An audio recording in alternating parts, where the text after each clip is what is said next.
तो इस एपिसोड की शुरुआत में दिखाते हैं कि हमारा कल्ट लीडर जो होता है यानी कि हमारा हाजिन जो होता है वो वापस आता है और स्पीयरमैन भी इसके साथ ही होता है। तो हमारा डोंगबेल उससे पूछता है क्या तुम ठीक हो, तो वो कहता है हाँ बिल्कुल ठीक हूँ। और इसी के साथ ही वो उससे पूछते हैं कि ये बंदा कौन है। तो हमारा हाजिन उन लोगों को बताता है कि ये एक स्पीयरमैन है।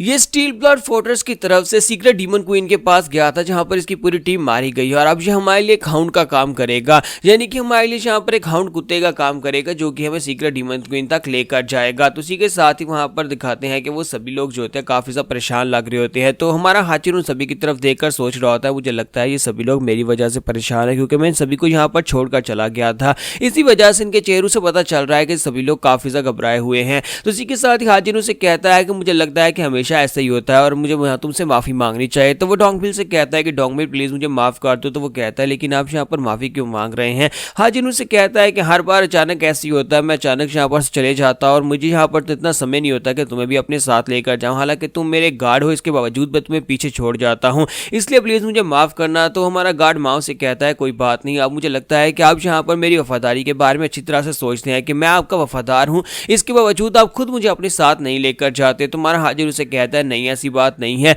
और साथ ही उसे कहता है कि हम लोग इस बारे में बाद में सीरियसली बात करेंगे, लेकिन अभी फिलहाल के लिए मुझे लगता है कि मैं तुम्हें इस बारे में बता देता हूँ कि तुम मेरे लिए गार्ड की तरह बिल्कुल भी नहीं हो। मैं अपने गार्ड के तौर पर तुम्हें बिल्कुल भी नहीं सोचता। तो ये बात सुनती हमारा गार्ड जो होता है यानी कि गार्ड माँ जो होता है डोंगबिल, वो काफी ज्यादा परेशान होता है कि उसे यहाँ पर उसका मालिक ये कह रहा है कि तुम उसके लिए गार्ड की तरह बिल्कुल भी नहीं हो, यानी कि बॉडी गार्ड है, पर्सनल बॉडी गार्ड है उसका। तो हमारी रिन भी वहाँ पर सोच रही होती है कि मुझे लगता है कि यहाँ पर डोंगबिल को इस बात से काफी ज्यादा हर्ट हुआ होगा क्योंकि वो इसका पर्सनल बॉडी गार्ड है, लेकिन हाजिन उसे कह रहा है कि वहाँ पर तुम इसके बॉडी गार्ड नहीं हो, शायद वो इसकी बॉडी को प्रोटेक्ट नहीं कर सकता। इसी वजह से तुम्हारा हाजिन उसे कहता है कि मैं यहाँ पर तुम्हें एक गार्ड की तरह बिल्कुल भी नहीं सोचता, बल्कि तुम्हें अपने एक सबॉर्डिनेट और एक दोस्त की तरह सोचता हूँ, यानी कि तुम मेरे लिए यहाँ पर इससे ज्यादा अहमियत रखते हो। तुम सिर्फ एक पर्सनल बॉडीगार्ड नहीं हो बल्कि तुम मेरे दोस्त की तरह हो। तो इस बात से हमारा डोंगबिल काफी ज्यादा हैरान होता है। तो हाजिन उसे कहता है मुझे लगता है कि तुम्हें यहाँ पर अब शर्मिंदा होने की जरूरत नहीं और ना ही तुम्हें यहाँ पर शर्माने की जरूरत है। मैंने पहले भी इस बारे में बात की थी, मैंने तुम्हें पहले भी एक दो बार कह चुका हूँ कि तुम मेरे लिए दोस्त की तरह हो। तो वो कहता है जी अब मुझे लगता है कि आप कुछ ज्यादा ही अच्छे हैं, इसी वजह से आप इस तरह की बात कर रहे हैं।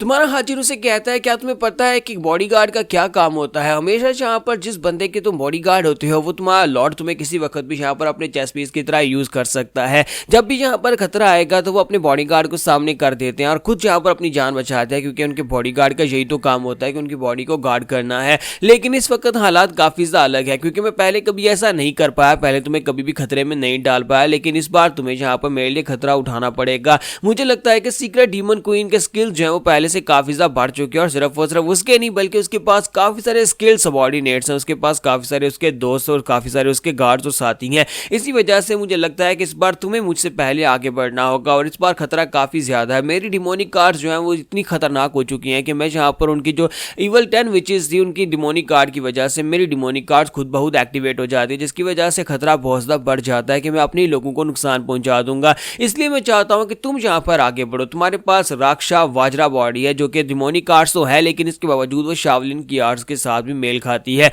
जो कि तुम्हें सीक्रेट डीमन क्वीन और उसके साथियों की इवल आर्ट से बचाएगी। इसी वजह से मैं चाहता हूं कि तुम यहाँ पर एक गार्ड की ड्यूटी पूरी करो और आगे बढ़ो। मैं चाहता हूं कि इस बार लीड तुम लो और जान लो कि इस बार तुम्हारी जान भी जा सकती है क्योंकि ये मिशन बहुत ज्यादा खतरनाक होने वाला है। तो डोंगबिल कहता है कि मैं यहाँ पर अपनी जान को भी दांव पर लगाऊंगा और आपके दिए हुए इस मिशन को जरूर पूरा करूंगा क्योंकि मेरा मकसद ही यहाँ पर आपके दिए हुए मिशन को पूरा करना है। मैं आपका बॉडी गार्ड और पहली बार तो आप मुझे यहाँ पर अपनी बॉडी गार्ड की जिम्मेदारियां दे रहे हैं। तो इसी के साथ ही वो चलाकर उसे कहता है कि जंग लीडर आपको बिल्कुल परेशान होने की जरूरत नहीं है। तो वो लोग अपनी कार्ड को लेकर आगे की तरफ बढ़ना स्टार्ट करते हैं और रास्ते में जाते हुए स्पीयरमैन जो होता है वो डोंगबिल से कहता है कि तुम सभी लोग मॉन्स्टर्स हो। तो डोंगबिल कहता है इस बात का क्या मतलब है। तो स्पीयरमैन उसे कहता है कि मैं ये जानना चाहता हूं कि तुम्हारे डिमोनिक कल्ट के अंदर सभी लोग मॉन्स्टर्स हैं जैसे कि तुम और तुम्हारा यंग लॉर्ड। तो फिर साथ ही उसे कहता है मुझे यहाँ पर अपने आप को एक जीनियस कहते हुए काफी ज्यादा शर्मिंदगी महसूस हो रही है। बचपन से ही मैं काफी ज्यादा जीनियस था और काफी ज्यादा होशियार था और मैंने हर किस्म की मार्शल आर्ट्स को मास्टर किया और स्पीयर के अंदर मैंने यहाँ पर सबसे बेटर किया, जिसकी वजह से अब मुझे यहाँ पर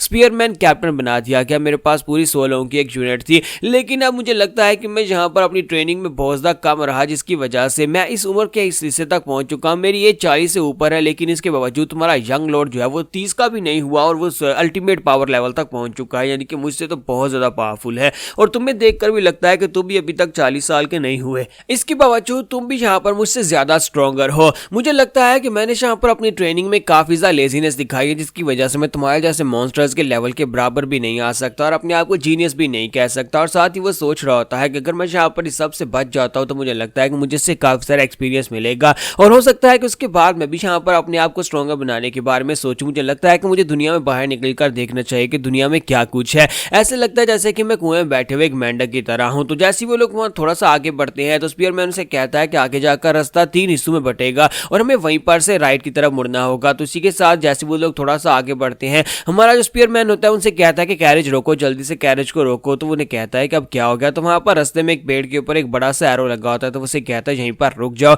तो वो लोग नीचे उतरते हैं और जाकर उस एरो को चेक करते हैं। तो डोंकबिल कहता है कि हमने पहले कभी इतना बड़ा और मोटा एरो नहीं देखा। तो वो उनसे कहता है कि क्या तुम लोग यहाँ पर इसको गौर से देख पा रहे हो, इसे माउंटेन ब्रेकिंग आर्चर ने यूज किया है। माउंटेन ब्रेकिंग आर्चर गार्ड का ये एरो है जो कि इस तरह के एरोज को यूज करता है और लगता है कि एक दिन पहले इस एरो को यूज किया गया है।